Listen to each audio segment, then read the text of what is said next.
सोनम वांगचुक जी का प्रयास जो है वो सदियों तक लोग याद करेंगे, लेकिन ये देश मरा हुआ है और इस मरे हुए देश जब तक जिंदा नहीं होगा सारे आंदोलन फेल हो जाएंगे। और अंधे गुंगे बहरे लोग, अंधे गुंगे बहरे वोटर जो नेता बनाते हैं, अंधा गुंगा बहरा शिक्षक जो अधिकारी बनाता है, वो सब अंधे गुंगे बहरे हैं। उनको कुछ नहीं, आवाज नहीं सुनाई देगी भाई, आवाज नहीं सुनाई देगी। जैसे भरत तिवारी जब तक जिंदा था, उस गांव के 20 लोग उसके लिए इकट्ठा नहीं हुए, और मौत के बाद पूरा देश नौटंकी कर रहा है, विधवा विलाप कर रहा है। जिंदा रहते न ये भगत सिंह, राजगुरु, सुखदेव किसी को नहीं समझ पाए, क्योंकि इस देश का शिक्षक एकदम मरा हुआ है। अगर ये देश जिंदा नहीं होगा तो इस देश के लोग हमेशा परेशान रहेंगे। कभी मेरा बच्चा, कभी आपका बच्चा, कभी मेरे पिताजी, कभी आपके पिताजी, हमेशा यही होगा।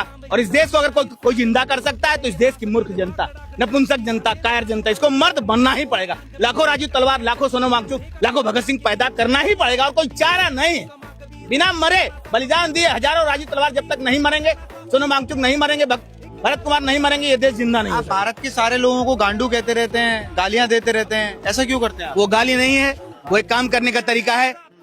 और इस गाली के रहस्य को वही समझ सकता है जो कम से कम 10 रुपया महीना, 1 लाख या 100 रुपया महीना देगा, नहीं तो कभी नहीं समझ पाएगा। आप 2027 में राष्ट्रपति बन रहे हैं। राष्ट्रपति बनना है? अरे यार, राजू तलवार को ही राष्ट्रपति बनना चाहिए। पार्टी का गुलाम कैसे राष्ट्रपति बनेगा? आजादी से लेकर अब तक पार्टी का गुलाम, पार्टी का गुलाम, party party party party party party देश है क्या? इतनी सी बात इस देश की शिक्षक को नहीं समझ पाती है। इस देश का शिक्षक क्यों नहीं बोलता है कि देश का राष्ट्रपति राजू तलवार को होना चाहिए, देश का प्रधानमंत्री, सांसद विधायक राजू तलवार? अरे भाई, राजू तलवार जैसा आदमी अगर सांसद विधायक नहीं बनेंगे, मेरे तरह के लोग सोनम वांगचुक की तरह नहीं बनेंगे, भरत तिवारी की तरह, भगत सिंह, राजगुरु, सुखदेव की तरह नहीं बनेंगे, तो कुछ नहीं होने वाला। आप कहते हो कोचिंग सेंटरों ने भी सत्यानाश कर रखा है देश का। शिक्षक अगर जिम्मेदार होता तो कोचिंग पनपा ही क्यों होता?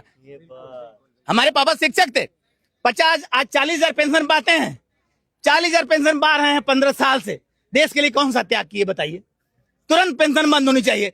और सरकारी कर्मचारी जितने इस देश में हैं, सरकारी कर्मचारी जितने हैं, इनकी तनख्वाह आधी कर देनी चाहिए। बताइए, एक आदमी मर रहा है और सरकारी कर्मचारी एसी कमरे में बैठ के देश का नौटंकी कर रहा है।